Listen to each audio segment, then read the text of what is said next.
பிரியமானவர்களே, இன்றைய காலை பொழுதிலும் கூட இது வானத்தின் வாசல் ஊழியத்தின் மூலம் உங்களை சந்திப்பதில் கர்த்தருக்குள் மிகுந்த சந்தோஷம் அடைகிறேன். அநேகர் சமாதானம் இல்லாமல் சமாதானத்தை தேடி அலைந்து கொண்டிருக்கிறார்கள். எங்கு எனக்கு சமாதானம் கிடைக்கும்? நான் என் ஜீவித நாட்களை சமாதானத்துடனே வாழ ஆசைப்படுகிறேன் என்று எங்கெல்லாமோ போய் அலைந்து திரியக்கூடிய ஜனங்கள் உண்டு. ஆண்டவர் சொல்லுகிறார், நான் உனக்கு சமாதானத்தை கட்டளையிடுவேன், நான் உனக்கு சமாதானத்தை தருவேன் என்று ஆண்டவர் இன்றைய காலை பொழுதில் வாக்கு கொடுக்கிறார்.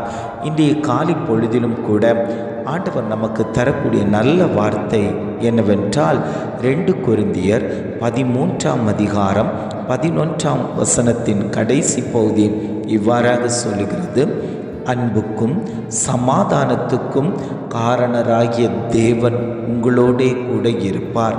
வேதம் இவ்வாறாக சொல்லுகிறது, அன்புக்கும் சமாதானத்துக்கும் காரணராகிய தேவன் உங்களோடே கூட இருப்பார். நம்மோடு கூட இருக்கிற தேவன் எப்படிப்பட்டவராம்? அன்பு உடையவராம், சமாதானத்துக்கு காரணராம்.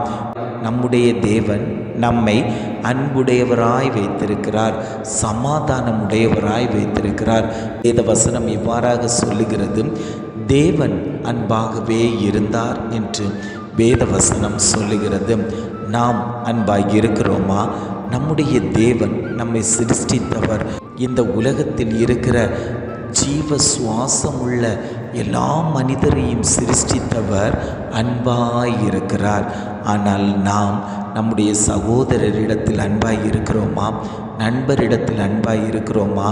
உறவினரிடத்தில் அன்பாய் இருக்கிறோமா? பெற்றெடுத்த பிள்ளைகளிடத்தில் அன்பாய் இருக்கிறோமா? கணவனிடத்தில் அன்பாய் இருக்கிறோமா? மனைவியினிடத்தில் அன்பாய் இருக்கிறோமா? எப்பொழுது பார்த்தாலும் வெறுப்பும் ஏமாற்றமும் செய்கிற ஜனங்கள்தான் நாம். ஆனால் தேவன் நம்மிடையே அன்பாய் இருந்தார் என்று வேதம் சொல்லுகிறது. அவர் சமாதானத்தை நமக்கு தரக்கூடிய தேவன். நம்முடைய புருஷன் நமக்கு சமாதானம் தரமாட்டார், நம்முடைய பிள்ளைகள் நமக்கு சமாதானம் தரமாட்டார்கள், உற்றார் உறவினர்கள் நமக்கு சமாதானம் தரமாட்டார்கள். ஆனால் தேவனோ நமக்கு சமாதானத்தை தருகிறவர்.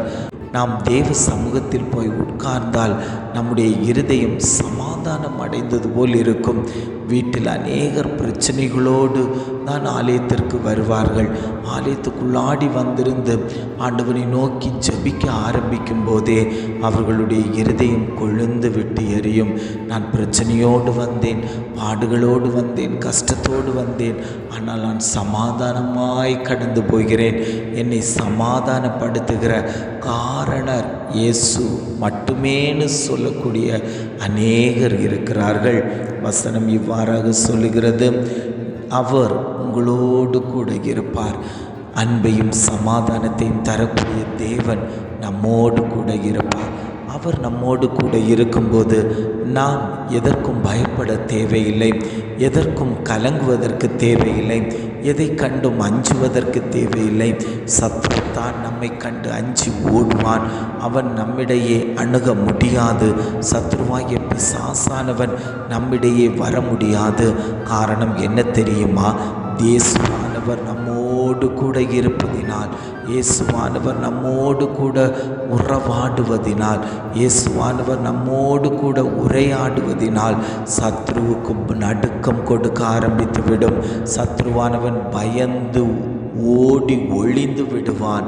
ஆவியானவர் தாமே எங்களுக்கு அன்பையும் சமாதானத்தையும் தந்து வழி நடத்தும்படியாய், ஆண்டவரே எங்களோடு கூட இருக்கும்படியாய் நாங்கள் இந்த காலை பொழுதில் உம்மை நோக்கி பார்த்து கொண்டிருக்கிறோம். ஜெபிக்கலாமா? அன்பின் பரலோக பிதாவே, இந்த காலை பொழுதுக்காக நாங்கள் உம்மை துதிக்கிறோம், ஸ்தோத்தரிக்கிறோம். ஆண்டவரே, இந்த காலை பொழுதிலும் கூட ஆண்டவர் எங்களுக்கு தந்த நல்ல வார்த்தைக்காக நாங்கள் உமக்கு நன்றி செலுத்துகிறோம். அன்புக்கும் சமாதானத்துக்கும் காரணராகிய தேவன் உங்களோடு கூட இருப்பார் என்று ஒரு நல்ல வார்த்தை தந்தீங்க ஆண்டவரே. அந்த வார்த்தைக்காக ஸ்தோத்திரம் ஆவியானவரே. எங்களிடையே அன்பாகவும் எங்கள் குடும்பத்துக்கு சமாதானத்தையும் தருகிற தேவன் எங்களோடு கூட இருக்கிறதுனால நாங்கள் எதற்கும் பயப்பட தேவையில்லை.